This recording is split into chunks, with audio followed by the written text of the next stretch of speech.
I'm Dan Westgeest, the chair of the Professional Meat Cutting and Merchandising Program at NAIT Northern Alberta Institute of Technology. And today what the students are doing here are deboning turkeys for the Boyle Street Thanksgiving dinner, which Club Culinaire from NAIT is putting on. Our contribution is we're going to debone all the birds. Heart. All the parts might not be in there, but at least the liver and the heart should be. In this case, we'll just separate it. This one here's got 2 livers and a heart. Comes from the plant. And then pull out the turkey neck. Get rid of the turkey neck. Right? From there, we're going to take the wings off. So take the wings off next. Right underneath the armpit of the bird. Don't cut into the breast too much. Take the wing off. 1 wing. 2 wings. Alrighty?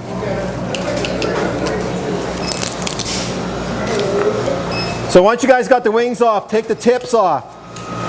Okay, right at the joint.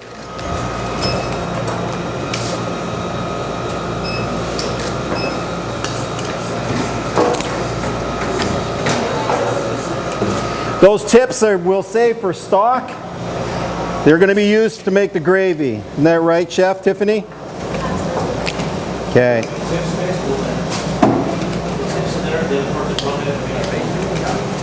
Then separate your wingette from your drumette. So there's 3 parts to your wing. The tip, the wing, the wingette, and the drumette.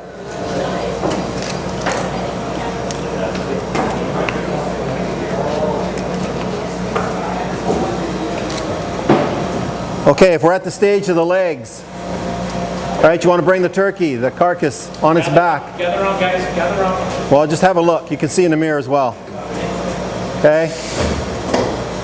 I just want you to pop that femur bone out of the back of the pelvic. So you hold the turkey still. This isn't any different than what we do with the chicken, right? Want to pop that loose. Make it easier to work around when we're boning around the back of the oyster there, okay? And then we're going to peel the skin back, and I'm going to have this facing you so you can see it, off of the breast. That skin we're going to save. When we roll it, okay, it'll be the cover.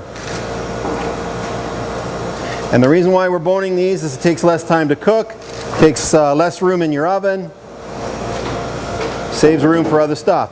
Along the keel bone, breastbone, remove the breast. So go right down alongside, all the way to the rib cavity, follow the rib cavity, follow it down along the side. Don't cut it off, just leave it hang there. Okay?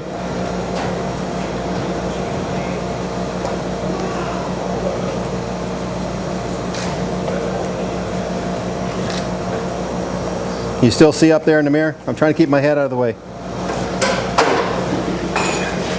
Then from the back, okay, without breaking the skin, follow that back where the neck is, right? All I'm doing is I'm separating it.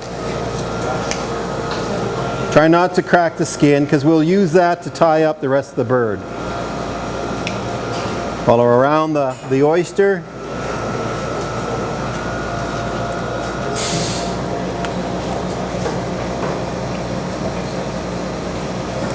Both sides. It's a little bulky, but it makes it nice. It's not as quick as chicken. Chicken's a little more pliable than turkey. But you got the same idea here. So what we have is a semi-boneless bird so far. Okay, we got the cavity. We'll save that for the chefs as well, they'll make stock. Now we have 2 breasts, 2 legs. Crack open the skin. Peel the skin back a little bit and then debone it. Take out your femur, take out your tibias, and then there's 12 tendons on each side which I want you to tackle. So go ahead, start on that. I'll tackle the tendons so you can have a look at it when I'm done.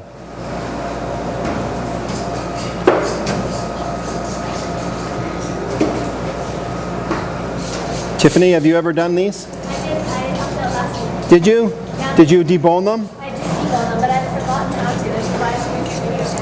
Yeah, because I remember last year we did quite a few, more than we're doing this year.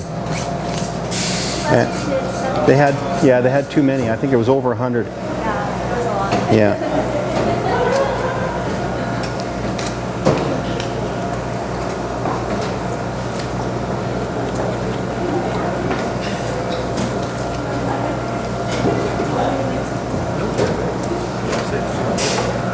Are you taping this, Tiffany, for the club? For myself. Oh, you're getting a private tutoring experience here. So all I did was I pulled back on the leg so that they can see all the tendons, right? I don't want to take the leg off yet. Take the bone off yet. For that reason, then they can see those tendons. The difference between leaving them in and taking them out is the eating satisfaction. If you take out those tendons, you have a more satisfied customer than you would if you left them in, because as they cook they get hard and they're sharp. So I'll just show you one. Okay, so what we did was we reassembled the bird, okay, and then covered it in the skin, and we're going to put it in this tube and stretch it inside the netting so that it comes out looking more like a roast.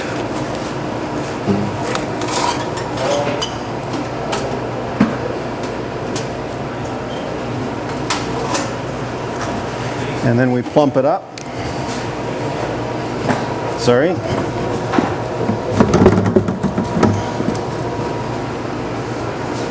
Voila, we have our boneless turkey. Nice, plump, juicy, ready to roast.